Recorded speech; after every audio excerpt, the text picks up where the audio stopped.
the senator, while indoctrinated, could not explain his toxicity.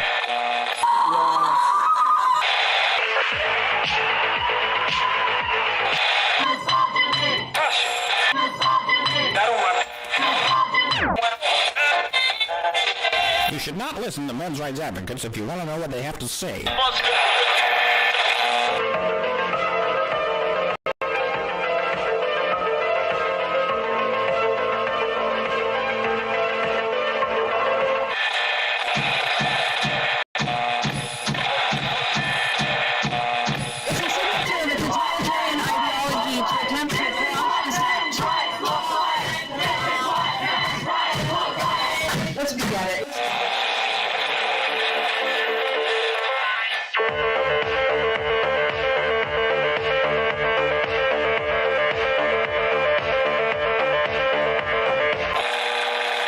Number ZZ9 plural Z alpha. Number ZZ9.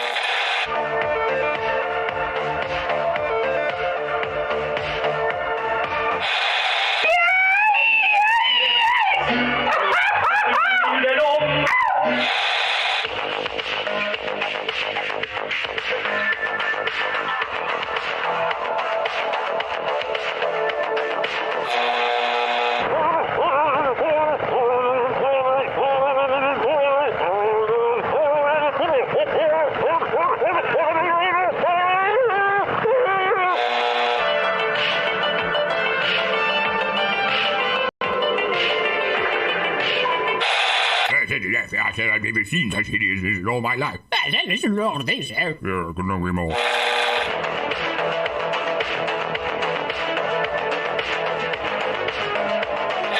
Like a furry torpedo to the jugular. This is Honey Badger Radio. Radio with Buddy.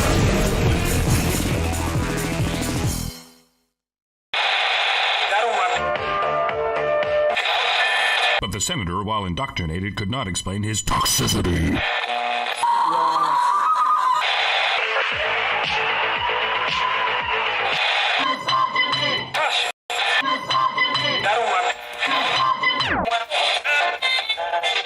You should not listen to men's rights advocates if you want to know what they have to say.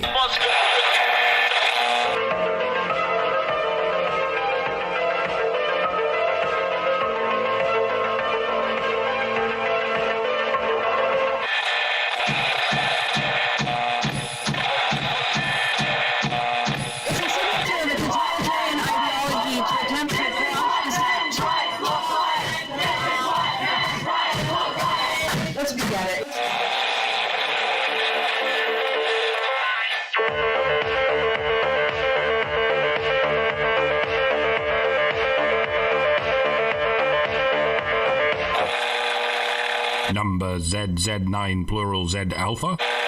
Number ZZ9.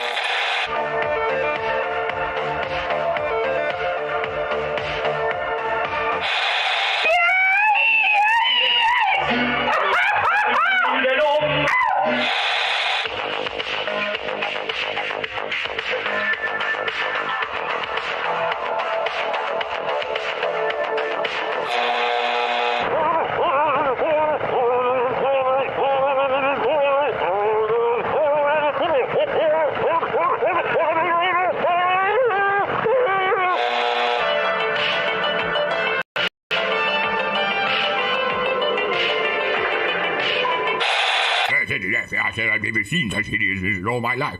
Listen to all this, Yeah, couldn't agree more.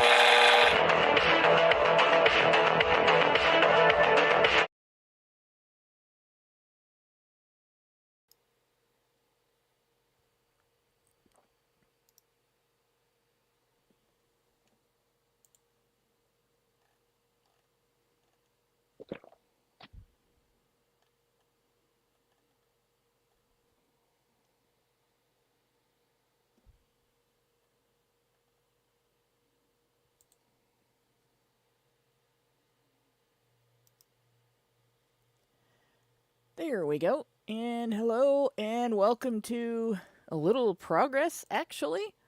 I'm your host, Hannah Wallen, here with Nonsense Annihilator Lauren Brooks and the personification of perceptivity, Mike Stevenson. And tonight, we've got a bit of an update And this is one, like, this is always controversial in the movement because we got pro-lifers and pro-choicers in the movement. But this is about, really, ultimately, taxes. So, before we get into it, we gotta do what we gotta do. As always, Honey Badger Radio dishes out a smorgasbord of thought-provoking discussions, and as experiences both recent and long past have demonstrated, the provoked thoughts are fighting back. They've made it clear that for people like us, relying on third-party payment platforms like Patreon to fund our work is treading on thin ice, or building our house in the path of a rapidly growing wildfire. In light of this, we strongly encourage our supporters to switch at least their support for us to feedthebadger.com, the most stable way to help us out.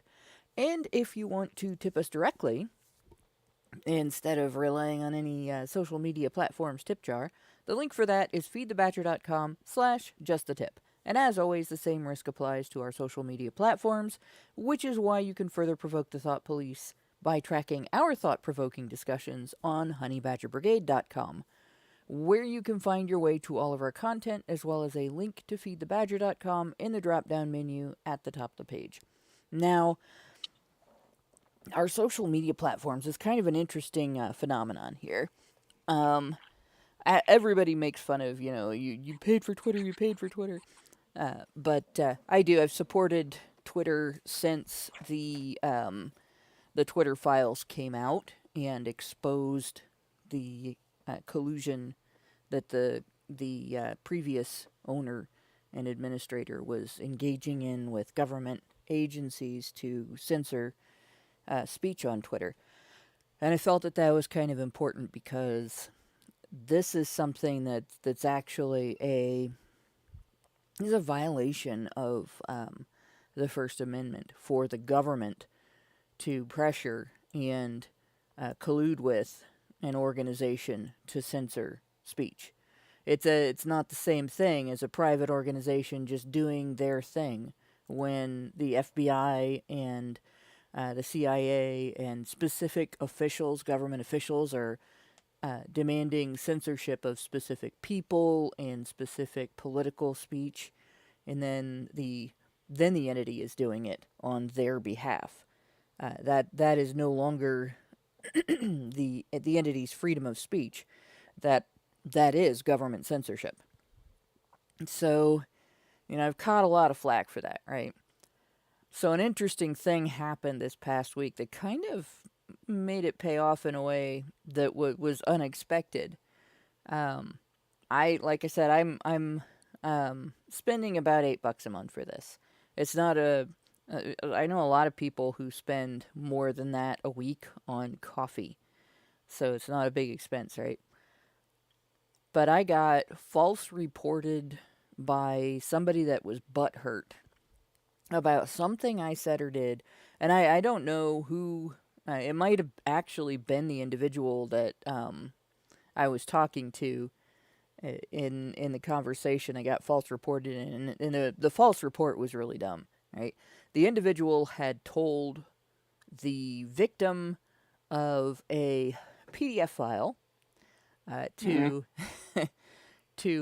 self-delete, right? And so, of course, we're criticizing this individual as supporting that particular proclivity, that illegal proclivity. By the way, yeah, it's not like we're not going to get monetized anyway. Yeah, I know. We're talking about Nazis and suicides. Fuck it, folks. Well, we I was don't have trying to not to do abide by that these because soft this is censorship not rules. a discussion about those things. So I figured if we didn't use those terms in a discussion that's not about those things, then we wouldn't be like, some people are actually getting their stuff deleted now for mentioning that again. I think it's a almost, dare I say it, delightful way. Like it makes me a little bit happy when I can say PDF file instead of what it actually is, because it's such a fucking horrific thing. Well, either right? way, Now, the interesting. to make a little. Go ahead. Yeah, the interesting thing that happened was I didn't find out about this for a day because I wasn't on X for a day. Right. So when I came back on, it goes through that process. Oh, you've been locked for violating our policies on, and of course the person reported me for something to do with violence. What I had said was, because the person denied being approving, basically, of pedophilia. And it was like, you told a victim of a pedophile to commit suicide. That's totally not sus, right? That was what got reported. And so, of course I appealed, right? I appealed immediately, and I went into the help system to do it. I didn't just, because they have an immediate, appeal. You can click here to appeal. Screw that. Went into the help system to do it, and in the help system, you get to make more of an explanation. It's why you think that your thing that you've said doesn't fit the policy that they're using to make you delete it. So I gave my explanation. I pointed out, this is sarcasm used to criticize this individual for telling another person to commit suicide because he is a victim of a pedophile. It's clearly not advocacy for violence. It's clearly criticizing an individual who advocated or suggested another individual commit suicide. And I noticed when I got back, the comment that I was responding to had been deleted, and several other comments in the conversation where the individual had repeatedly told this person to commit suicide, they had all been deleted. So I'm assuming that individual had been reported and had just assumed that the people he was talking to were the ones that did it, and had retaliated by reporting. And so that's how that... But it's interesting. The interesting thing to me is, by the time I got done messaging people who usually ask, where are you? Why aren't you on Twitter? On Discord, it was resolved.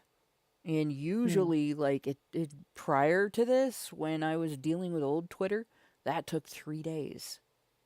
Right? And I'm pretty sure it got resolved faster because I'm a premium user. So that was what I wanted to point out. I might have to start supporting X, formerly Twitter, even harder, as my options in alternative media begin to shrink due to recent UK rules. I'm allowed to say these things on Gab and BitChute, but both these companies have had to withdraw from the UK so that they don't have to disclose user data. And I don't know if that means I'll no longer be allowed to use BitChute or Gab, or if they're just moving their operations from those countries. Because BitChute, I think, was a UK company, a company based in the UK, and now they're going to have to move their operations overseas so that they don't get completely shut down, if only by excessive fines.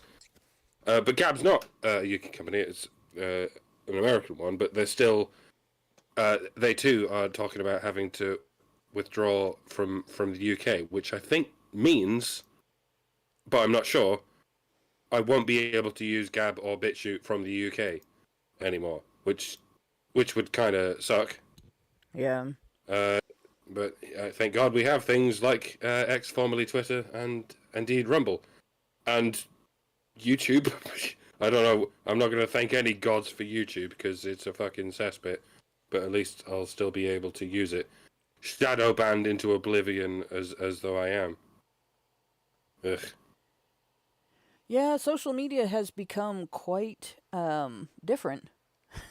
And it's going to be an interesting thing to see what happens in upcoming, because I know Europe is trying to fine Musk a bunch of money and pressure him to bow to their policies, their anti-speech policies and everything. And I don't know if he's going to pay the money or if he's going to do something else, but they are forgetting that this is a guy who, at the drop of a news story reporting that they didn't have access to internet in Ukraine, and it was causing the Ukrainian military to have problems communicating and people of Ukraine have problems communicating. Like, he just set up a whole network there. And he did it with satellites. So if Europe decides that they don't want to allow free speech, and Musk decides that he wants to enforce free speech, he could do it. Like, he has the capability of putting up satellites. And the only thing they could do after those satellites are up is try to figure out a way to prevent people from accessing the signal. I don't even know if you can jam that. But he's like an unelected official of the government. Oh my God! How can he do any of this? He's just he's the billionaire class. Meanwhile, when George Soros and his ilk were funding the Democrat side of the party, there was not a peep.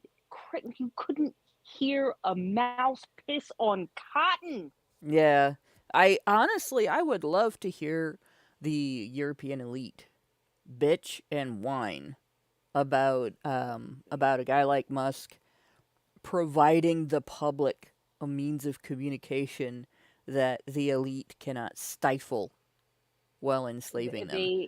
Like, that's basically what that fine is, but it'll be even funnier if it's completely out of their control. Completely.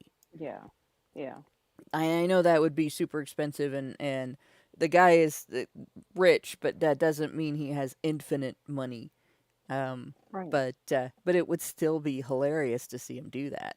And, like I said, he does have all of the tools he needs to do that. He can build them, he can launch them, he can maintain them. If something happens to one of them, he can send techs up to repair, whether they're human techs or robot techs. He has both. It's like, there's nothing two-tier Kier can do about it. It's like the populist version of Dr. Evil. Yeah. He's like a Bond hero. Yeah. Listen, and for as much as the world complains about how much Europe has colonized the world, I would fucking love to see someone do a little bit of a give back. Right? Yeah, they probably would call it colonizing. Yeah, exactly. That would be hilarious. Exactly. You allowed the people to speak freely. How dare you? Yeah, exactly. I mean, but it would fall right in line, right? Yeah. Because they were not against us leaving their country and forming our own government and country as it were. They absolutely would have a problem with it, but what could they do? Yeah. Nothing. And if if he did something like that, in my mind, that would make it even more worth it to support the platform. Honestly, like it would. Yep. That would, that actually might even merit going up to the next level because there's another level of premium above what I'm paying for, and there's actually a level of paid features below. There's some $3 thing that allows you some of what the premium features offer, but not all of them. But like, I don't know, or I'd start like advertising HBR Talk on X or something. It'd be worth it. Yeah, I haven't even paid attention to it because honestly, social media was nothing more than just a vehicle for me to get my opinion across, and have arguments with idiots who I thought were real people, but as time goes by and you really understand what it is you're dealing with, like we're in a fucking kerfuffle right now with someone, two accounts that obviously they're just fucking, I wouldn't call them bots, but they are just engagement farmers, right? Yeah. And I don't care to engage with them. I'm not gonna go meme for meme back and forth with you fucking assholes. You know, as funny as it could be, but I don't have the time. I do not care. I've done that so many times before, and it's just it doesn't hold the entertainment value for me anymore, right? All it is just, oh my god, there's another notification, there's another fucking notification. That's Oh all hell. it is. I've been It is. enjoying it. I'll be honest, I've been enjoying it. But I know. well, I mean, okay, and so I what had it somebody is? point something out to me about it recently. So like this seems for me to be the female equivalent of getting into a bar fight, you know, Yeah. as a dude. Except Yeah. because I do live in the U.S., as long as I don't say, you know, this, you should go commit this crime, or Mhm. actually you can even do that, and it's not illegal. It's if you plan a crime. Like Yeah. then it's a conspiracy to commit a crime, right? As long as they don't do something like that, then it's not illegal for me to get into Twitter slap fights with. Yeah. Yeah. Yeah, But by the way, thank you very much to whoever it was who tagged me into that thread that became an epic meme fight on Twitter a couple of days ago. Hey, My listen. my notification was just chock-a-block with this fucking meme fight. wait, It was entertaining, but which thread are we talking about? Was it? It I wasn't the know it one I happens was to you in. all the time, Hannah. But I don't know if it was the one I was in or whether it's another meme fight. Because now yes, I I forget mean, who it was. It was Fat Chick Finder. Or oh yes, whoever it was. yes, that was yes, the one I was yes. in. Yeah, no. Yeah. Oh my god! Listen, the only You know they followed reason that me. I haven't, of course, because these people are fucking. They are. Oh my So god, they are narcissists. But the this the person only thought real. calling me fat would upset me. Yeah, no. I mean, it's stupid. They are only there for engagement farming, right? Yeah. And but the only reason that I will not delete myself from this, I don't even know how the fuck. How do you do that? How do you get yourself out of one of these There's a way. endless There's a way. Let me fucking see if. loops? But Well, the I'll only send reason. you instructions. There's a the, way. the only the only reason that I haven't cared so much to do that is because sometimes you can get some really good fucking memes, and there was my one takeaway is it used to be called a jumpaline until your mom jumped on it, and now it's a That trampoline. was awesome. I fucking love that one. Where do you find all these memes, Hannah? Do you just have a big ass folder on your hard drive? One folder.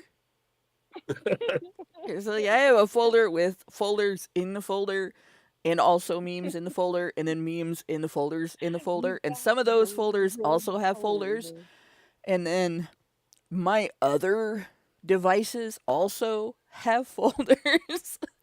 Folders with folders of folders. Like my GIF files are separate, so that yeah, I have a lot of memes. I just, if I like it, I save it. I even have one for telling people I'm stealing their meme. A whole folder? Just not just a whole folder of that. No, just one meme for that. I was But gonna say. no, that's in my regular meme folder. But how do you remember Yeah. all this shit? How can you just have this repository of meme information that you could just just pull it depends on anything how out something. of? I have this really weird memory. All right, so it depends on how something strikes me. Okay, if it hits and it hits just right, I remember it forever. And, like even things like this thing that I want to reference is it's in this book, in this chapter, on this page, and it's on this part of the page somewhere. Like I can visually see it. And, if I want to go look again for it, I can go back to that book and open to that page. A lot of times I won't even remember the page number, just how far into the book physically I have to turn to get to the page, and what the text on the page, what shape the text on the page takes. Like where the breaks are in the text for paragraphs and stuff. And based on that, I'll know when I'm on the right page, right? Yeah, But that's at the real same author time, shit. if you asked me what I ate last night for supper when I was at work, I would have to think about it. I did eat. I know I did eat, right? I just don't. It's not important to me what I had, Yeah, right? On the other yeah, hand, there is a high chance that it's exactly the same thing I've eaten every night for the last month yeah. because I'll get on a kick like that. That's and yeah, Richard's in the just the tism. And all that I stuff, think you like, might I have was been like, yeah, talking those are about. my idiosyncrasies. No, I'm not autistic. We For were 40 discussing years. chess in the Yeah. chat. He might be referring to our discussion of chess in the chat. Yeah, but that's a possibility as well.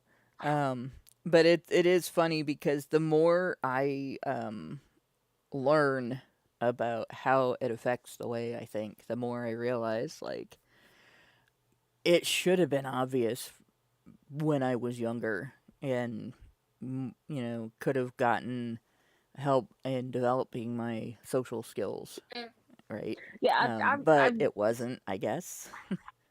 I just watched a video of someone was on YouTube, obviously, so I don't know how credible it is or whatever, but these behaviors they've always been around in Hmm. children. We just didn't know how to classify them or even recognize that they were, idiosyncrasies within how children behave. So if you have one child who is laser focused on how to set up the teacups if you're playing tea, and Hmm. getting mad at your sister who wants to actually go and play tea, but your one sister is just laser focused on setting up everything and making sure everything is perfect. Those are signs of autism, right? Yeah. Like, because you're hyper focused, you Yeah. know um Oh yeah, so and it's quite an interesting experience learning about this stuff. But in any case, In, in, a, all of in, a, that. in, a, wo- in a world where narcissism is completely normalized, anything that yeah, isn't narcissism will be called autism. yes, Yeah, It'll be there is that. misdiagnosed as autism. There is yes, that. yes, Right. And I have been learning more about recovering from being victimized by a narcissist too, because that's a whole other story for a whole other time. I've talked about it a couple of times actually, but in any case, there's quite a bit about being autistic that can make you vulnerable to the turning everyone against you socially aspect of narcissistic abuse. And so that kind of, if you are working with someone, if you're autistic and you're working with someone who's a narcissist, you're in danger. If you live with someone who's a narcissist, you're in even more danger. But um, work is a possibility for danger. yeah. And I don't, I'm sorry to correct you, I don't want to be that type of person, but not in danger but susceptible, Oh no, you're in danger. right? Because Like, I was danger. physically injured. Oh, Yeah, well, narcissists do weird things. Like mine, like I own this narcissist. This is my narcissist. It was created for me. Um, but no, my narcissist put because she found out that my combination of poor eyesight and inability to get glasses at the time, new glasses at the time, made it so that if you had a knife blade pointing at me, I couldn't see the blade. I couldn't distinguish where it was and where it ended and stuff. She started putting knives in the dishwasher I had to empty with the blade up. And wow. I missed one. And I grabbed a handful of silverware to pick up and sort out and put away. And sliced off a chunk of the end of the middle finger on my left hand. Jesus. Yeah, there's a numb spot there. That's actually about the size of a sweet pea. There's a scar there about the size, because I don't like going to the hospital, and I didn't want to take the time off of work, so I got out Well, I my mean, my Jesus, Hannah, big ass first aid with, kit, and I got with out your my with your history, I can't Yeah. imagine why you wouldn't like going to the hospital. Yeah. I've burned my feet on coals, and yeah. I'm allergic to every living thing around me. Yeah, I've been there a few times. But yeah, no, I just got out my big ass personal first aid kit that I carry everywhere because I am a klutz, and I got out my bleed stop, and I used that, and I stuck the piece back on the end of my finger, and bandaged the hell out of it, and went back to work. You can't even come to my house because I don't even have Band-Aids. So Oh, it's okay. I bring my own.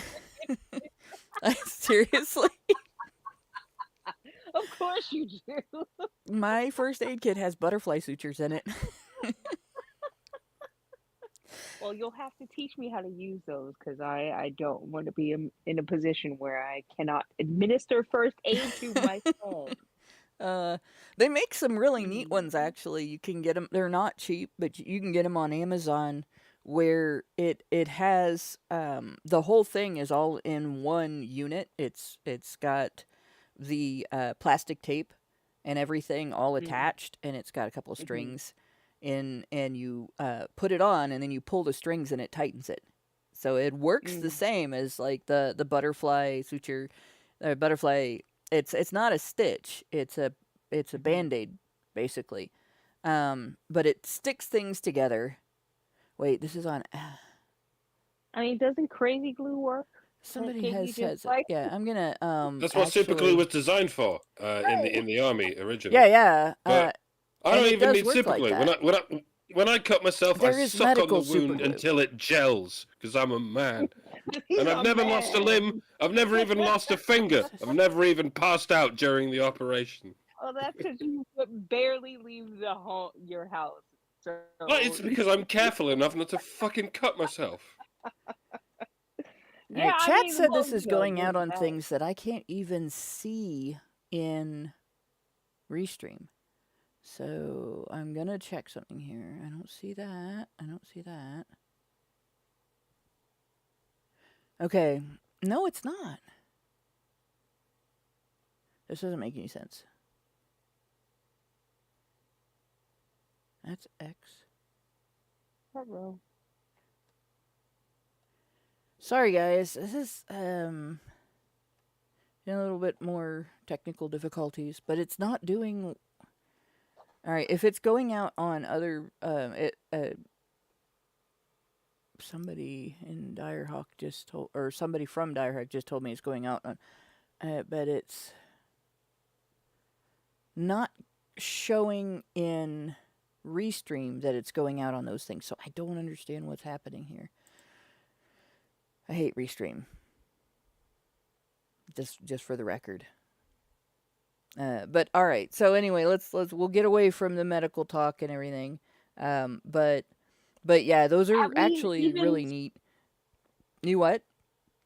Have you even still done what we're supposed to do? Yeah, we haven't started that yet. No, we got to talking about social media because It's of the art of conversation, Yeah, people. yeah. It's what we're here for. We've lost that, and I Yeah. so love it, and I'm so glad that you all are here with us to enjoy. Well, it's called HBR Talk, not HBR Article. There we go. Yes. But the ultimate point that I was making with the social media thing is there's actually value that I'm getting for paying for Twitter that I wasn't expecting, for paying for X that I wasn't expecting. Like, it's nice to be able to get immediate evaluation of an allegation when you're accused of violating the terms of the platform, instead of having to wait. And a person looks at it, and then they do something to try to fix it.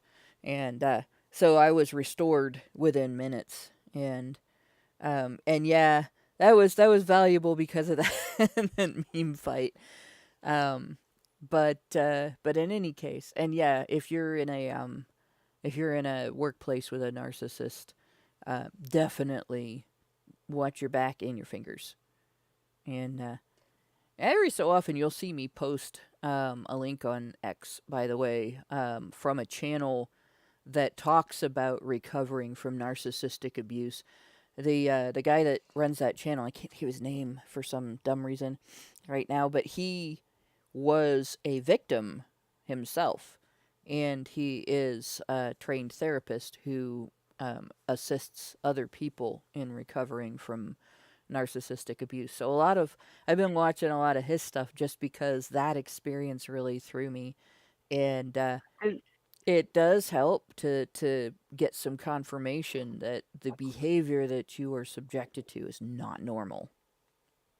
Yeah, I was just gonna ask if that would include people who would assume themselves of being narcissistic in the first place, right? Like, or is it that type of thing where I might think I'm a narcissist, so I might need to go and get help, or is it strictly people who have identified this authority figure in their life as a narcissist, and I need help in.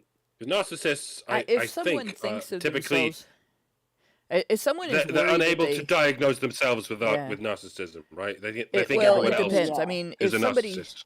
if somebody is worried that they might be a narcissist and they watch that channel, there are things he will describe that are behaviors that are common to narcissism, that they're really out there behaviors. Like, you know, the Amber Heard shitting the bed incident?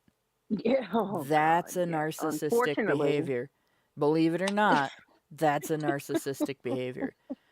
It was actually covered in the last video of his that I shared on X. I'm pretty sure I shared that on X. But Oh, the Indian fella. Yes. Yeah, he also talked about stuffing their faces with food and imagining people dying. Yeah. And it's just like, if I ever had any doubts and thought that might be me, that video was like, I was horrified the whole time I was listening, because like to think of somebody's mind working that way was actually upsetting. You know, Wow, I like, missed that cannot one. imagine being trapped in that thought pattern, and being, it makes it actually scarier to think of being in the room with someone who is in that thought pattern. It's really creepy. Narcissists are creepy. But in any case, yeah, that guy, I like his channel. And then if you're at the other end of it, if you're suspecting yourself to potentially be autistic, Autism from the Inside is a pretty good channel. And it's one of those where I kept, even when my doctor and I started talking about it, and even after I found out that I have 4 genetic markers for autism, not 1, but 4, I was still like, well, maybe, maybe not. Like, I'm this old and haven't been diagnosed yet. Wouldn't somebody have figured it out sooner? And the more I hear, the more I realize, like, that's not a determining factor. It's really not. But those are a couple of good channels, and I don't think I've shared a lot from Autism from the Inside, but I probably should. In any case, into more show-specific material, we do have our first Super Chow of the evening, and that's from Meredith G., who gave us $5 and said HBR Talk 351, Honey for the Badgers. And I'm going to introduce the article with a caveat here. And this isn't exactly ANCAP specific either. But it, if you're an ANCAP, you're going to sympathize with his point of view, right? Because you sympathize with the idea that taxation is theft anyway. But if we're going to tolerate taxes at all, income taxes and such, men who can't even afford to pay the copay to get a prostate exam shouldn't be getting taxed to pay for similar things for women, Elsewhere, right? right? Even and just well, men don't get these things covered for them by the government, and they're forced to legally forced to buy insurance, and then they can't afford even the copays, so then they can't get their regular testing. They can't get there's not any kind of medical birth control available to them yet, except getting a vasectomy, which isn't necessarily healthy, and it's not necessarily reversible. And in most cases, it's not reversible. But they're being taxed to pay for women's abortions. That's insult and injury. And then on top of insult and injury, it's women in foreign countries. So they're not even it's not even benefiting women in their community and their family, their country. No, it's women halfway around the world that they don't know and will never meet. And whether it's really a benefit or not to be able to have an abortion is obviously debatable, and I don't think it is. But even if abortion was the gold standard of medical treatment and all women should have access to it and it's the greatest thing on earth and blah, blah, blah, blah, blah, even if it was the best thing we could do for women and children everywhere, which I obviously don't agree with, but even if that was true, you shouldn't be forced to pay for women in France or Zimbabwe or Australia or Brazil to have it done. And countries that most of Americans will never, ever even be able to visit. Right? Because of the way we are taxed, we cannot afford to even visit these places. Right? And I mean, it's just disgusting that this is where our money is going to. I have a real problem with the fact that, forget about fucking funding abortions. Where, when, who is going to start funding the fucking education of how to prevent pregnancy? This just seems so stupid on the face of it. Preventing pregnancy, right? It's just, you don't fuck, number one. That's kind of how you do it. Mm-hmm. Or you use the litany of birth control options that are available. What? Let's do that. You know what I mean? Like, why is it that abortion is the thing that we are spending our money to? It's because we have provided. It's like the grocery store, right? Like when you give people too many options, they just can't make up their mind, right? So they go home with probably the worst fucking option available to them. Yeah. Or they spend a shitload of money on something that they could get cheaper. Right. When instead what we need to be doing is teaching these people what actually is on these grocery aisles. And in the grocery aisles, I mean, in the pharmacist aisle of pharmaceutical of like there's a whole section for women's stuff, women's health. Yes. And it includes everything from the birth control items to, like pills you take for urinary health and everything. All of the, the stuff to deal with that not so fresh feeling from the commercials, which isn't healthy, but. I don't know how old I am, but I was like maybe a year old when I fucking walked through CVS and found vibrators in CVS. Yep. Like, they how have them in how do you the women's health section. Yes. How do you have products for sexual stimulation, yet you cannot provide more than I couldn't tell you. I mean, condoms. That's what you got, condoms. And if you knock on the window, you can probably get some Plan B.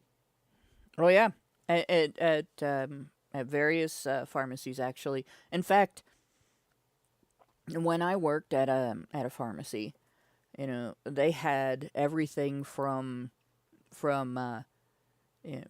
condoms and spermicidal lube, spermicidal film, and all that, the sponges, all the way up to morning after pills on the shelf. You didn't have to go behind the counter to get it. Yeah. You just had to get it unlocked because Yeah. that's one of the things that the shoplifting gangs target. And they do that. They do that in to remove the stigma of having to ask for these things. Like, oh my God, how could you? They remove the stigma of having to anyway. ask for the medication, but then you have to ask to get it unlocked. It's kind of funny. But they don't use it anyway. They don't fucking use it anyway. So what really is the point of all of this? It's just a fucking song and dance. Just to be able to say, oh, well, oh my God, oops, something happened. And oops, I got pregnant. And oh no, it's my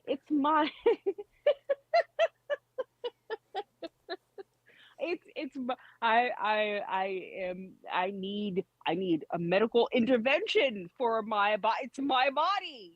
And oh my God, I don't know what happened. All of a sudden there's another body inside of my body, and it's my right to not have to deal with this other body inside of my body. But it's not a body.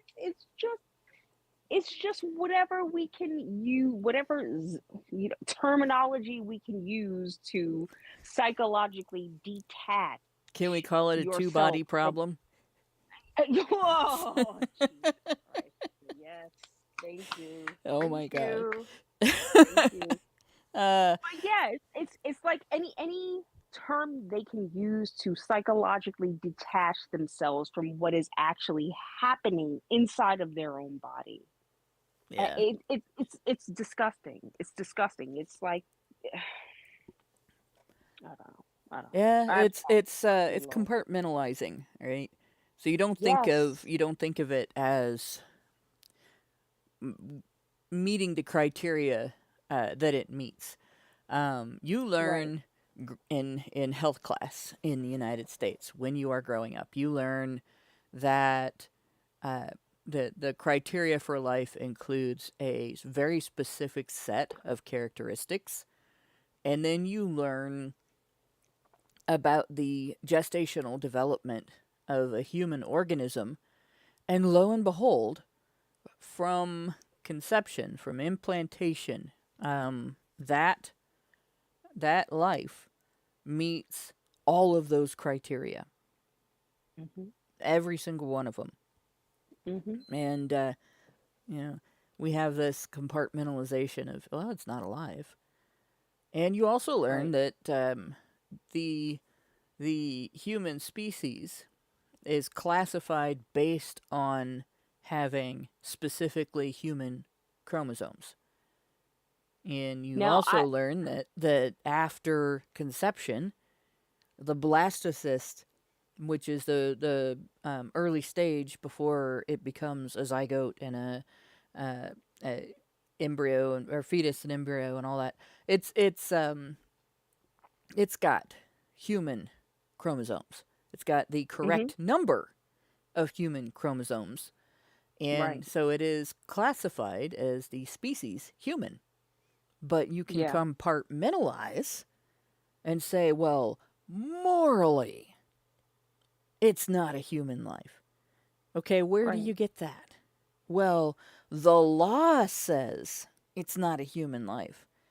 Well, once upon a time, the law said black people only counted as 3/5 of a person. Right? The law is not always right. When it's wrong, we change it. Exactly. But these people can't think past their own fucking genitals, right?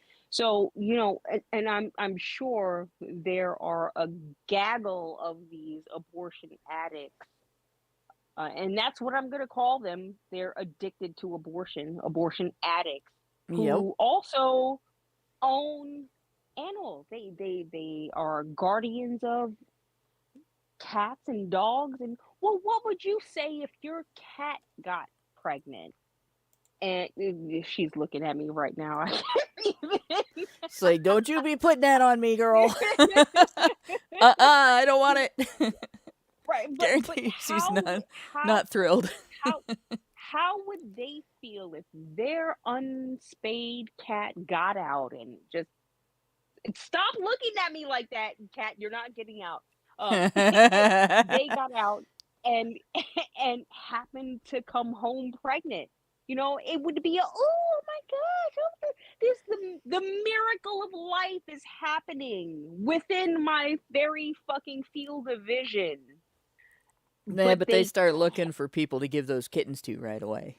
Well, I mean, yes, But you know, yeah.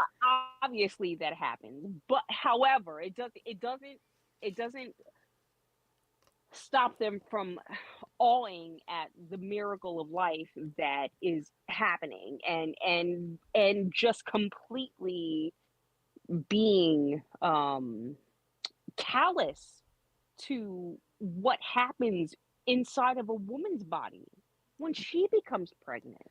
Yeah.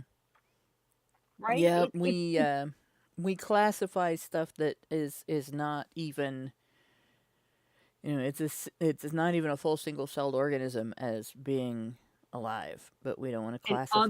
An other, right? Yeah, and other. So yeah, so we have this weird mentality, and people will get butthurt over what I'm about to read. But I want to remind people that the underlying point here is Americans are being taxed to pay for this. And it doesn't matter. Like, nobody needs to go. We don't need to go to Europe and say, you have to pass laws against abortion. Or we don't need to go to South America and say, you have to close all your abortion clinics. We don't have to go to Africa and start preaching the gospel, or telling them that abortion is morally wrong or anything. But it's not your responsibility to pay anyone to perform the procedure in those countries. It's not your responsibility to provide it to them as a taxpayer. Yeah. And like that's mainly my point here. Personally, if I had some sort of omnipotent power and could just travel the world and spread messages and everything, sure, I'd go argue with those points with those people. This is a dumb idea, you shouldn't be doing it, and here's why. But that would be on me. And I would just as quickly say, you shouldn't be taxed to pay for that either. Right? But what we are talking about you being taxed to pay for, this is ending. Republicans are pushing to defund nonprofits that use foreign aid to illegally promote abortion. We actually have legislation that limits what these nonprofits are allowed to promote in foreign countries. So, an hour into this show here, we're gonna actually start reading the article. We may not read all of it. It's the main thing is that point, but it is relevant. Did you tell everybody that they should go to Badger Feed if they want to support us directly instead of? I did. Okay. Yep. We are not a non-profit organization, by the way. No. We make money from this so as to make a living, just like any other quote-unquote non-profit organization, but except we don't make millions of dollars from the taxpayers. It's important to point out that difference. Well, I wouldn't be able to live on what I make from this, but I do make something. And we don't fucking lie to you. We tell you the God's honest, awful truth, no matter if you like it or not. Yeah. And if you value what it is we have to say, if you would like to become a part of the conversation, you are very much welcome. Just go to the aforementioned websites Yeah. Hannah has a script for this. Brian has a script for this. Unfortunately, I'm And we have glad talked that. about it. Yeah. we just have to make it up as we go along. Yeah, Yes. don't forget to like and subscribe and share, because Yes. sharing is caring. I think something Do like that. all that. Yeah. And don't And do listen dastardly to things to the like button. don't listen to what Doc says. It all matters. It all helps. And please tell your friends. Well, actually, the Yeah. most important thing you can do, if you're not able to help with funding, is to share on social media, because Yes. we are The throttled. easiest way. Yes. Um, Yes, but we are. we did get a super chat, Dr. Filippo. Di Filippo, Dr. Di Filippo, Dan Di Filippo. God, the dyslexia is bad today. Where did the because the comment above it has the word doctor in it. Good grief. Yeah. That was my bad. Sorry. It's not your fault. It's It's sometimes his fault. my It's his fault. I'm lame. the worst I've had was I've actually pulled a word from the middle of a paragraph into the paragraph below it and read it into that paragraph and been very confused until I figured out where it came from. But Dan Everyone is DiFilippo, dyslexic to some degree or other. yeah, this isn't normal. Just suck Lex dick and There we you'll be go. fine. That's right. I'm not dyslexic. You are. Relatedly, he gave us $5 USD and said, relatedly, women are never more concerned about the federal budget than when you suggest $250 mandatory paternity test could be provided by government. Yeah, those tests are useful, but recently I've seen 2 news stories where a test positively ID'd the wrong man as the father of the baby. And one of them was the test. The other one was a woman was able to get child support by faking that and convincing her husband that he was the father, or her boyfriend that he was the father when he wasn't. But I would say any man who is concerned about his paternity should get more than one test and get them done at different labs now, after knowing that. Yeah. Because that fucked me up a little bit. I'm like, even a paternity test doesn't prove anymore the facts. Right. And, I mean, and go ahead. Go on. Well, if women can get men to pay for 18 years of child support, I think $250 of that money can maybe go towards a paternity test. Yeah, right. Yeah. Right. Yeah, go on. You What would were you think going to say? so. You would think so. And so, I've heard and I've often been on the very side of the idea of DNA testing at birth, right? Because it just removes all doubt. And I still Now it all doesn't. right.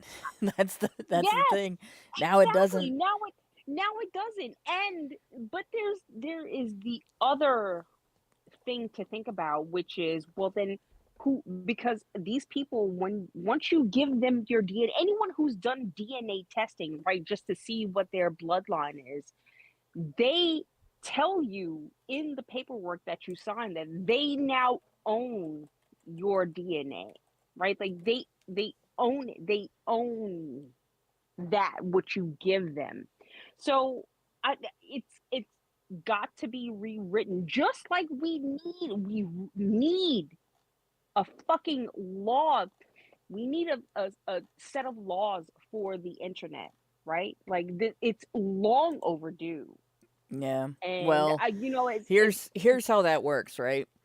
We had a set of laws created under the guise of protecting people's intellectual property, right? And a set of laws created under the guise of preventing monopolistic actions, and a set of laws created under the guise of preventing the use of vexatious litigation to harass business entities and private entities over this business disputes and stuff like that. And that combination of laws now gets used to allow big corporate monopolies to steal the intellectual property of individual citizens and then use vexatious litigation to prevent them from getting it back or getting any money for it. Like, when you rely on government to make the determination of these things and to be your protector in regard to these things, what you end up doing is empowering whoever can pay politicians the most money and whoever can get big enough to afford the most lawyers and the most powerful lawyers and manipulate the court system the most. You allow them to crush the little guy, pretty much. Yeah. So the better thing, actually, is for the internet to be a wild frontier. And for, like, obviously, if, there's already laws against things like raping, killing, pillaging, and burning. Right? You can't steal from people. You can't break into somebody's house and kill them without repercussions. You get caught. Those things are already real. And we already have means of handling defamation. We already have means of handling if somebody harasses you using the police and so on. We already have means of handling that. So we don't really need new laws. We just need proper enforcement of existing law. Right. Somebody shows up on your doorstep, you should be able to call the police, and they enforce the law. They arrest that person, you file trespassing charges, and it's done and over with. But instead, we have all these people, oh, you shouldn't be able to say this or do this or sell this or whatever on the internet. As long as it's not illegal to sell it on a street corner or in a store or in your house, it shouldn't be illegal to sell it on the internet either. And if it already is illegal, then the fact that it took place on the internet shouldn't change anything. And that's all that's needed right there.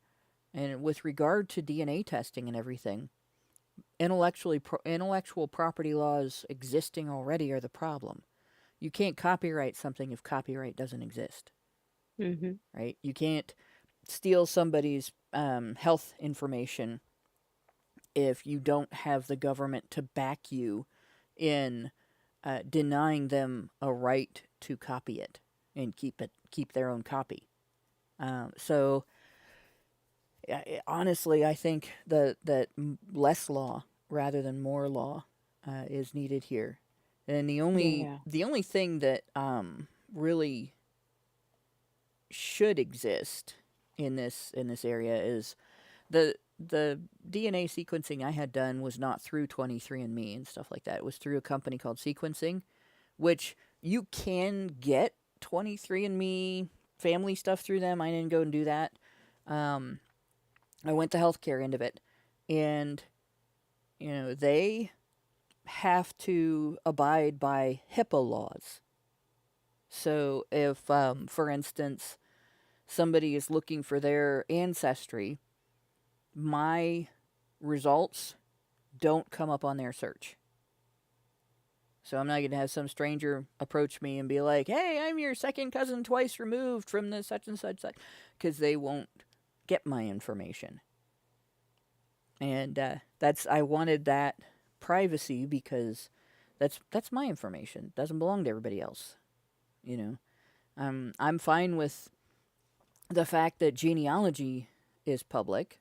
Like, you can get on Ancestry.com and look up family members and stuff like that, and that's all, birth certificates and all that. That's, people can find that, but they won't randomly run across me in it. And at the same time, if the cops decide to send some DNA they picked up, some random DNA they picked up, and to 23andMe, and get a result and use that to find suspects, they're not going to, because I had a medical DNA test, go through my whole family and look for people in my family that might have some connection to the individual who left that DNA.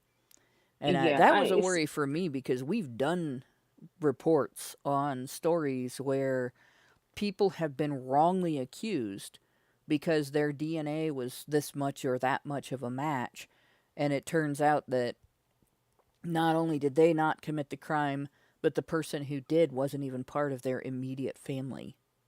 Yeah. I mean, I think there are exceptions to the rule of knowing your parentage, right? Like, if for medical reasons, obviously, if there are, you know, if you have a family history of a certain medical disease, then I believe that the child should know that, right? Like, because Right. otherwise the doctors are going to be just sitting there like, well, I don't know what's wrong with you. Do you have a history? And all the child can say is, I don't know. They may not even know that they were a product of a, a, a, a donation, right? Like a sperm donation.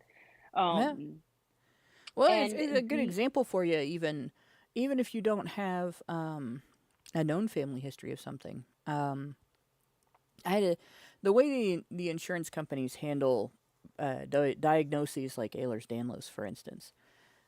I went in, I talked to my doctor about a certain set of health considerations I was having, and he started looking at Ehlers-Danlos after ruling out a bunch of other things, like a shitload of other things.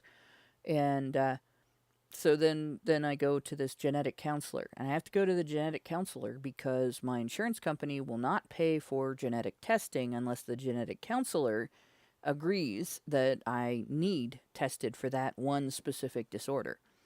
mhm. And so I go in and I talk to him, and nobody in my family has this diagnosis. But you can go back through one side of my family, and there's a direct line of people with the same symptoms, right? And all of them would have met what's called the Beighton score criteria for being tested and Mhm. being potentially diagnosed. Every single one of them. And at least one individual from our fans as well. But in any case, and it's a disorder that usually hits people that are tall, but there's a short person in my family, like really short, who had the symptoms. So it's not unique to tall people, and it's not unique to people of certain ethnic backgrounds and stuff like that, and so on. It's it's actually peppered a lot more broadly in the population than people think. And the diagnosis is actually increasing because people are actually able to get their DNA tested for it now. But in any case, this guy he got his bedside manner sucked, and he immediately didn't like me, and it was immediately obvious enough that even I could tell. And so he had this sort of stiff mannerism toward me, and then denied me the test, which is why I went to this other company, which was interesting because I basically paid, somewhat more than what my copay would have been for the testing had I gone through the medical system that my insurance paid for. And I got a shit ton more information than I would have gotten if I'd have gone that way. But yeah, you have to go through this whole weird process. The insurance company won't pay for the test if you don't get approval from this specialist, who is basically just a nurse who has some information on how to determine this stuff. And he's a nurse with extra training, not a doctor or anything like that. And that can keep you from getting your testing done too. There's so much broken with our society, not and healthcare is one of the major ones, Yeah. right? Yeah. So, Mm. and in the meantime, right? I'm one of few women who may have paid more into the tax system than I got back.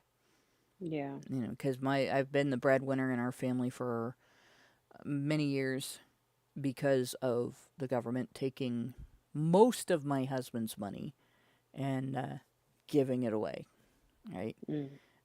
So income he earned wasn't going into our household for quite a long time. And even now, I get more opportunity for overtime than he does, for paid overtime anyway than he does. And so I'm still making it. Plus, you know, I do get the Honey Badger radio income, although I'm kind of spending more than I'm making. So when you add up everything that it costs me to make sure I'm able to do this, but you know, on paper, like I'm paying the bulk of our taxes, and so I'm paying for this shit that we're reading about in this article, and I couldn't even get my medical care covered, and I couldn't pay for my so I had to save up to get this DNA test. So that's the reason that I did this, that I got that DNA test done, was literally because my avenues, you know, why am I having to pay for something, pay to be told that I can't get medical care, basically, pay to be denied access to medical care. Right? That mandate is bullshit.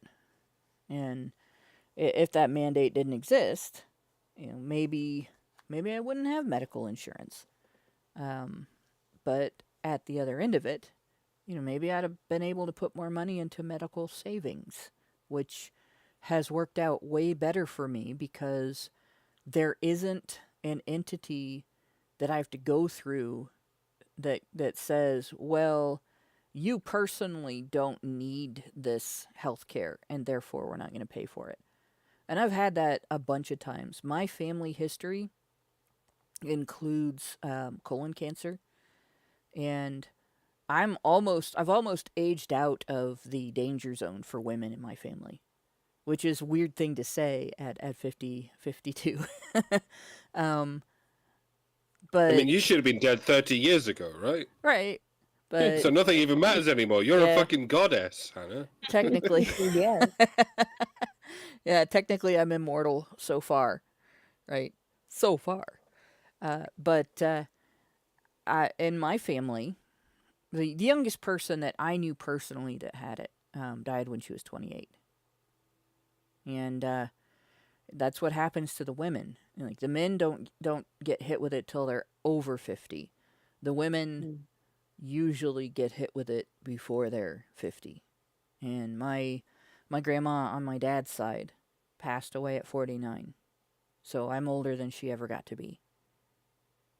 And so I went in to talk to my doctor about it when I was in my 20s, and you know, like, oh well, we're gonna get some baseline information here, and they start, you know, we're gonna do this test, and we're gonna, you know, blah blah. The insurance company's like, no, she's too young. So you know, we did this whole thing, sent them all the history, sent them, you know, like my cousin had just passed away from this at 28, and you know, my doctor wrote this whole thing up of this is the risk in this family. Oh no, she's too young. We don't approve. We won't pay. You can't get this done. And you know, I'm like, what do you mean I can't get this done? Well, I could self-pay, right? Yeah, you can self-pay, but it's this much money. Well, if I didn't have insurance taking money out of my pay and I was putting that money into a medical savings account, I would have it. And I could do that. But unfortunately, at that time, I didn't have the thousands of dollars it was going to take. So I didn't get the testing. I didn't get the information. I didn't get to find out until I was over 35 that I'm not at risk. So I had a good almost 10 years of being paranoid about it. Lot of stress, because you know that was it's a really awful thing to have happen to you, honestly. I don't even want to describe it. But yeah. So we have this situation. Men face this quite a bit, right? Where they go and do get medical treatment, and they get treated like they're drug seeking, or they're whining, or well, you don't need time off for this, or we don't have to take this too seriously, right? I can deal with it. Why can't you? Yeah, or in the meantime, they're responsible for their family financially. Many men are in the position of not only are they forced to have insurance through their employer, so there's a big chunk being taken out of their check for that, but they're also forced to pay pay separately for insurance for their ex, or their ex and their children, or just their children. And then on top of that, they're paying child support. And some judges are making men pay other expenses. Oh, well, she needs a babysitter, so you got to pay for that too. She needs this, you got to pay for that too. The child is in 16 stupid little activities that the mother thinks will make the child a more well-rounded adult. And so you have to pay for the child's underwater basket weaving lessons, and ballet for toddlers and shit like that. That toddlers that are never going to pursue dance after they get out of elementary school. And so these guys are strapped.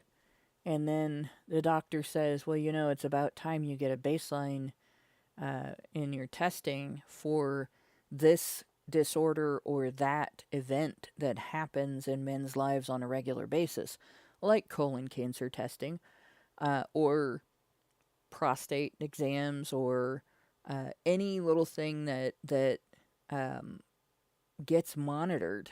You have a family history of heart health problems. We should double check and make sure that you don't have this specific type of arrhythmia that your father has, or things like that. And they can't afford it. It's going to cost this much copay. Oh, well, I don't have that money, right? Well, we can't do the testing until you pay. It's pay the day you get the testing done. And they're paying taxes to pay for abortions in foreign countries. So, according to the article, Republican lawmakers are moving to prevent U.S. foreign aid dollars from unlawfully promoting abortion abroad after the Biden administration used critical HIV and AIDS relief money to do so. They love that fucking word, unlawfully. No, Yep. That's illegally. They will wedge that shit in there anywhere they can, no matter whether it fits or is even accurate. It's just like, yeah, I don't like it. It's unlawful. Yep. Unlawful is it almost feels like a weasel word. They are breaking the law. It's unlawful. It's illegal.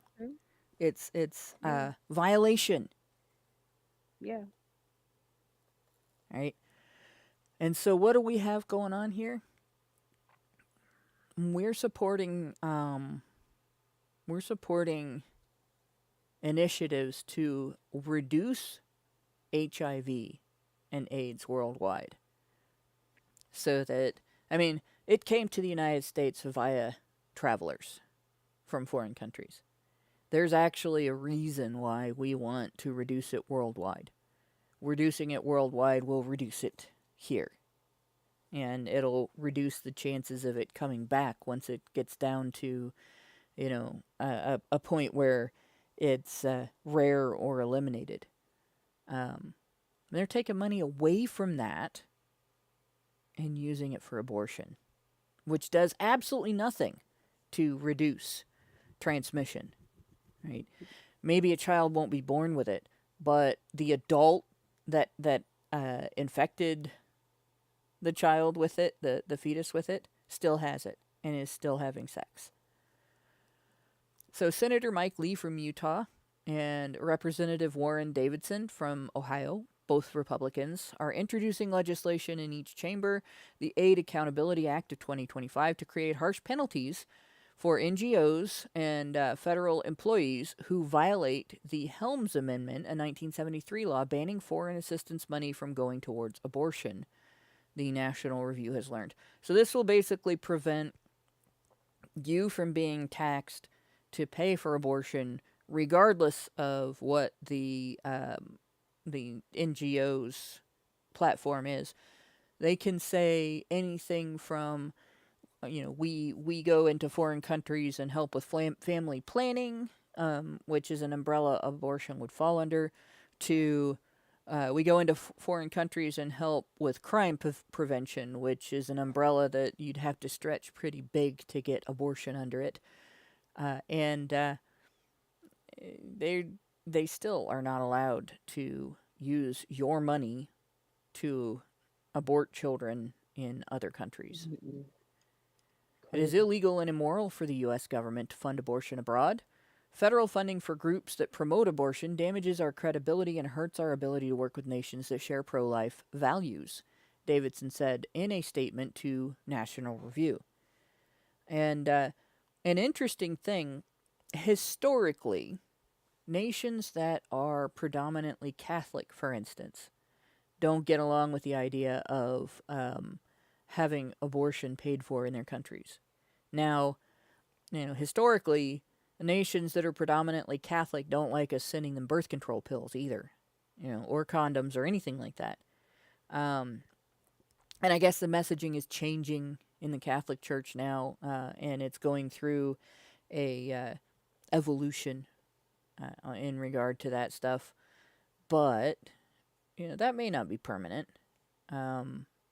The members of the Catholic Church may decide that they're not going to support that worldwide. And there are other religious groups that don't really support the idea of abortion, that religion may dominate some countries. There are also other reasons why even a nation that it doesn't necessarily have a moral imperative to avoid abortion, may not like it being promoted in their country. And one of the things that we talked about in a couple of episodes was just how much foreign aid organizations in the United States were targeting Africa with prevention of reproduction and sterilization of men, in fact, and not just abortion. So we're looking at what is actually being done there. Is that is it not just a prevention of poverty growth, but a prevention of population growth for other reasons? Yeah. So there's some very serious questions that need to be answered before we even consider approving of promoting these types of things in foreign nations. But the Aid Accountability Act ensures real consequences for those who ignore the Helms Amendment by permanently banning nonprofits caught using federal funds for abortion. So they use those funds to promote abortion. They can never get federal funding again. Further, it would ban federal workers from civil service who knowingly violate the law. So if you violate the law, you go into a foreign country and you promote this as part of your service in another country, you're fired, and you cannot get another job in government. It's basically you're out of the industry because government is an industry. So only by restoring accountability, it says, to foreign aid can we hope to restore trust in the State Department. So this last bit here, can we help to restore trust in the State Department? In my opinion, we shouldn't have trust in the State Department. We should be watching it just like every other bit of the federal bureaucracy, like a hawk that is just as hungry as can possibly be and is looking for mice in the agency. or slightly larger animals. But, you know, it's still fair for them to say, certainly we can't restore trust without doing this. Davidson, a hardline member of the House Foreign Affairs Committee, is hoping to increase accountability to foreign aid programs after the State Department recently admitted to using PEPFAR funds. We did talk a little bit about PEPFAR to promote abortion. PEPFAR is the U.S. global health care plan to combat HIV and AIDS worldwide, and is considered one of the most successful governmental programs in recent American history. For years, American tax dollars have gone to foreign aid efforts that promote abortion in direct violation of the Helms Amendment, Lee said in a statement. This is largely because there have been no real penalties for this grievous abuse until now. Our legislation permanently cuts aid off from any organizations which violate abortion prohibition and permanently fires any federal employee who knowingly facilitates it. So that confirms what I said. They're fired, they're out, and they can't come back. So this part just repeats what we read before, but they do have a list, and this is mostly on one side of the political aisle here. Chris Smith, New Jersey Republican representative, is the one who obtained the list, the extensive list of the left-wing nonprofits that partnered with PEPFAR that actively promote abortion. Shows that $1.3 billion went to the collection of over 24 organizations in fiscal years 2021 and 2022 combined. And so they had that much funding that we don't know how much of it was dedicated to abortion.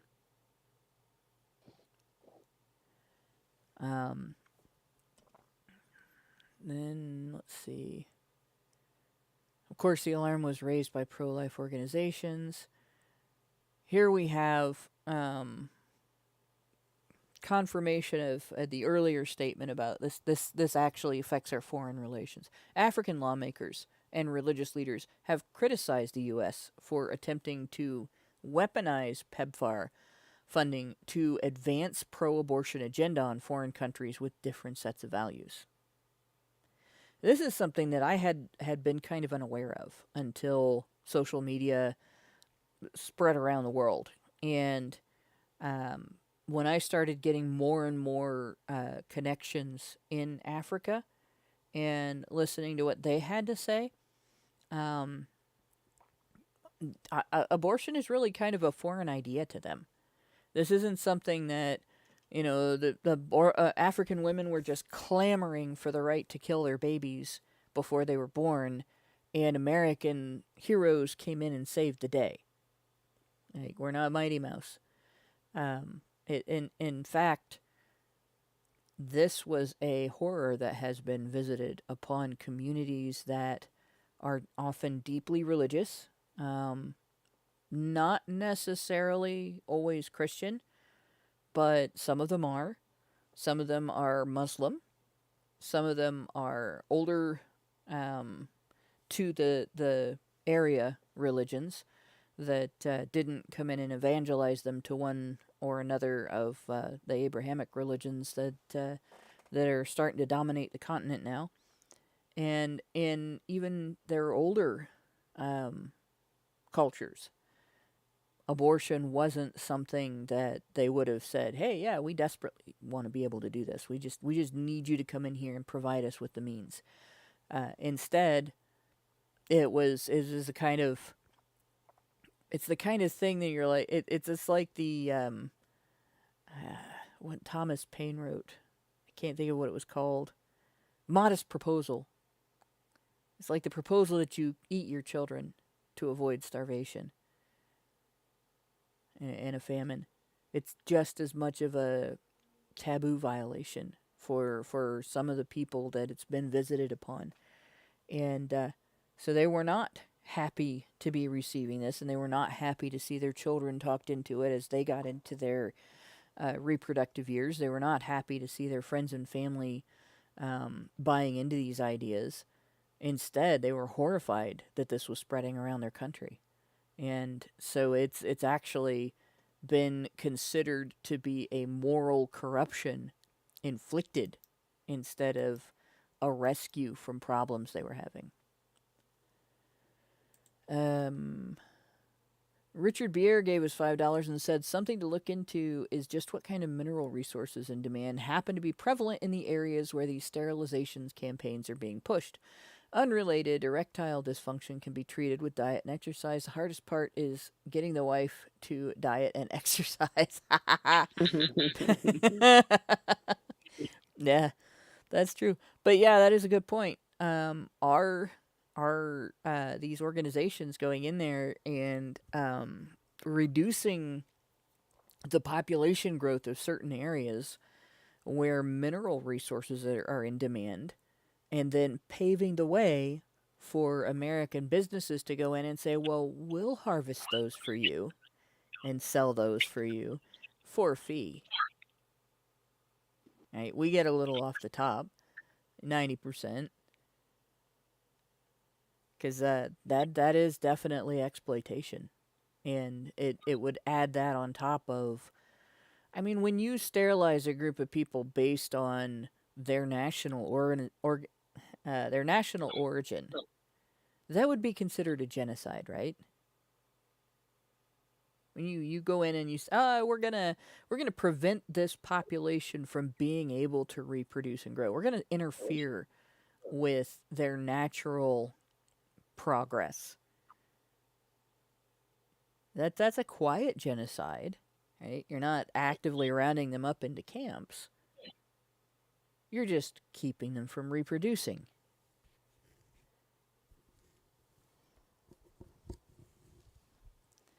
So, goes on.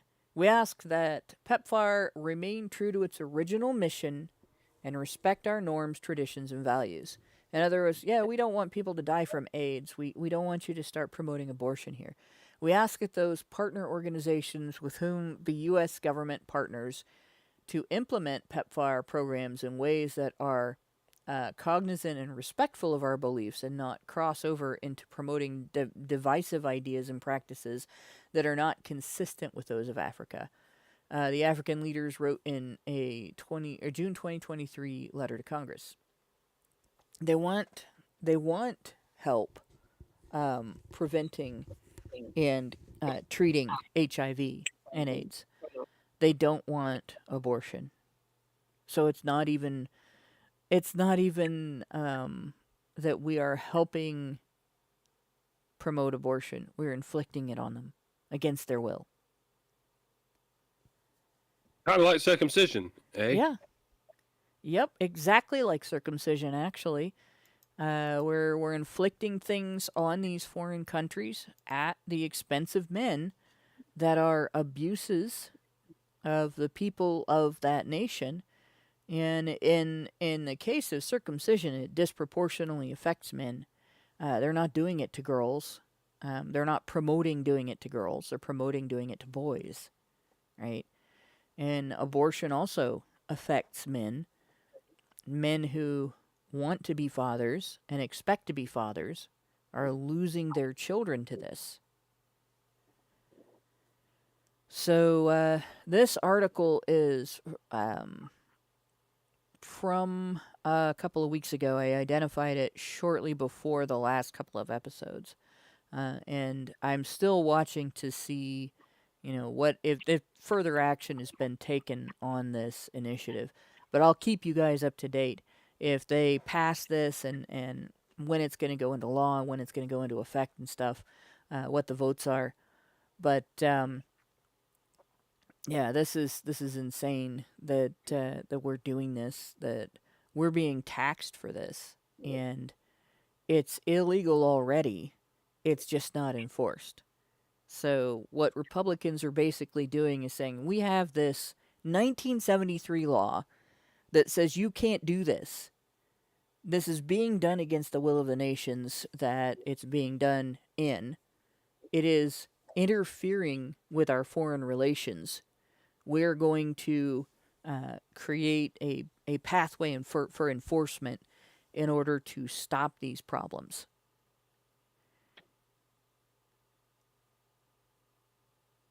And currently, this is still in debate. They have to debate this. We got to decide whether or not to enforce our own laws to our benefit and the benefit of our citizens that we're taxing to pay for things that we're doing illegally.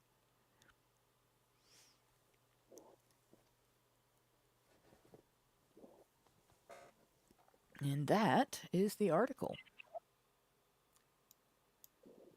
Such that our wandering conversation had.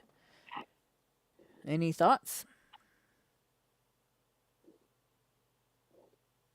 You awake, Lauren? I'm awake, but I got disconnected for a second. No, I'm not sure how to articulate my thoughts because I was disconnected for a second. Lauren, are you awake? Oh, shit. I think we knocked her out with the article. It's a good thing I'm movement. here. Yeah. I can hear movement, but yeah. Even though I don't have any thoughts. There we go. So we did. Should we carry on? Yeah, we did have a question. Isn't it? J.O. Balls asked, "Isn't it?" Wait, China? have I been disconnected again? No, you're not disconnected. You are not. Oh shit! Can you hear me? Oh.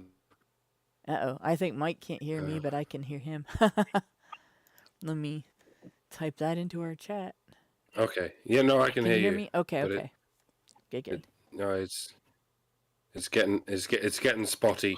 Is all. Yeah, that's not good. Well, it's probably because the weather here has been a little weird. Normally, this time of year, we have a little bit of rain. Yeah,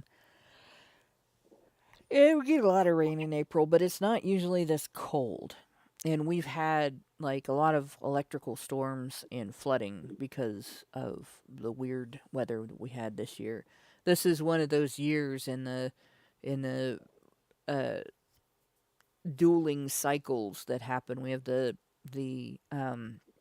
sun temperature cycle where it creates more heat in this area and then less heat at other times, and it's like a 25-year cycle with a peak and a valley within that 25-year cycle that are like opposite to each other.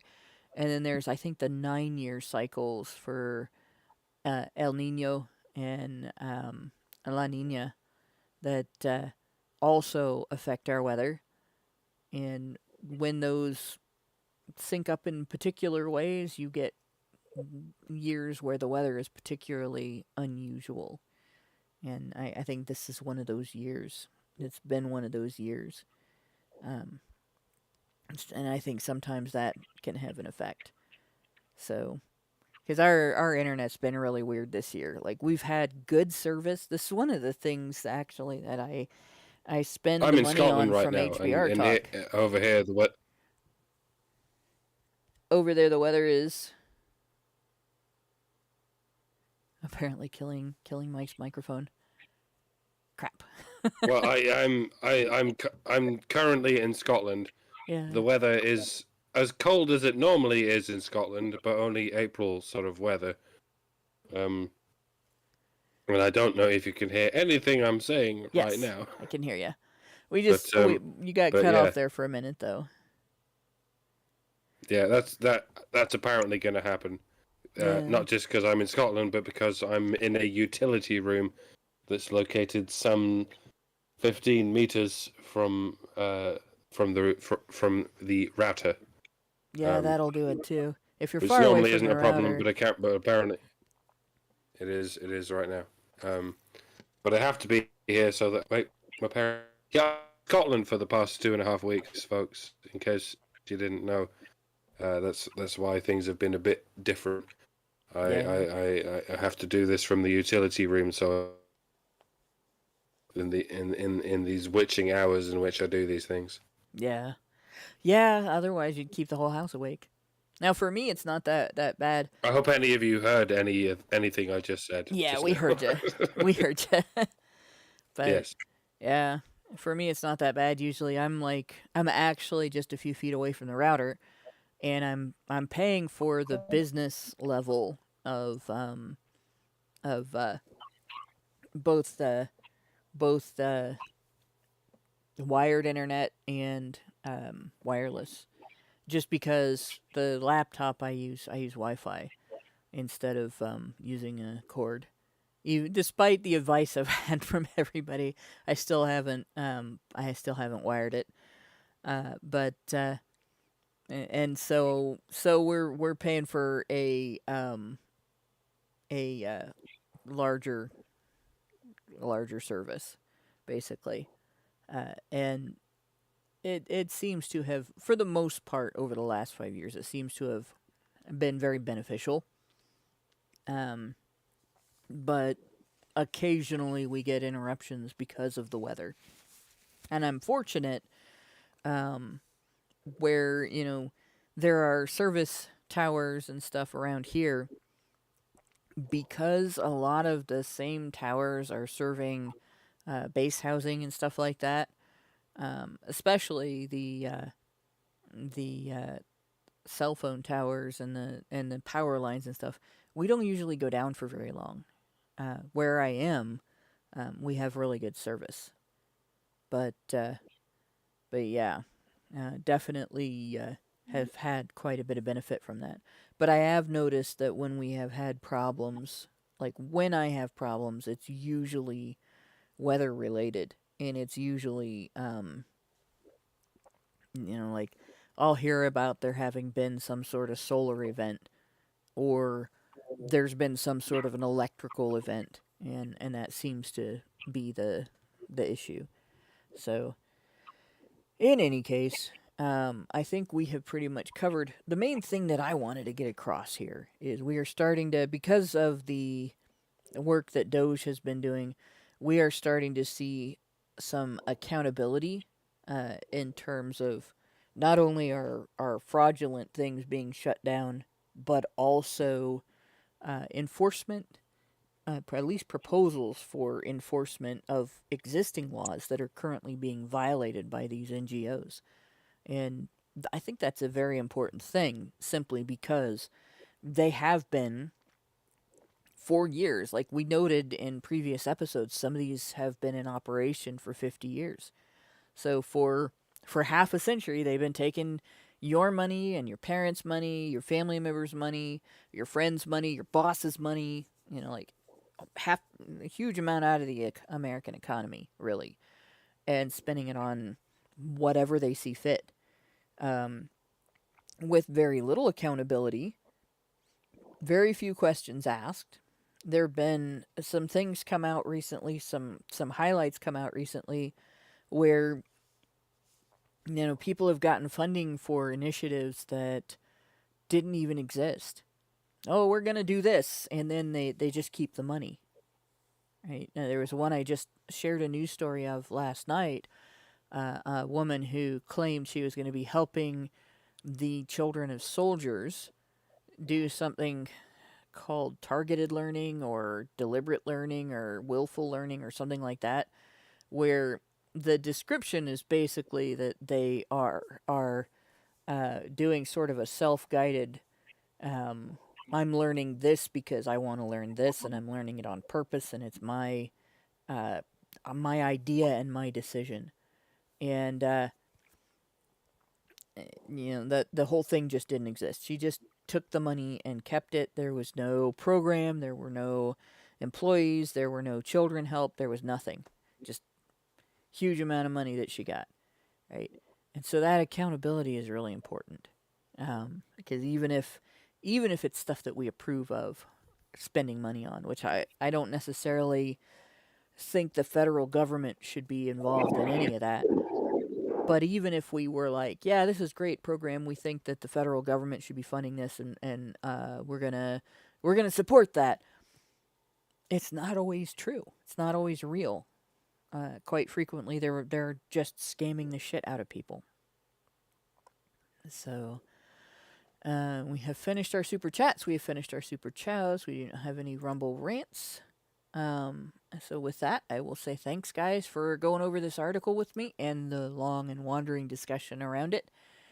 And thanks to everybody who works in the background to make HBR Talk happen. Thanks, everybody, for listening to us, and good night, all. Word.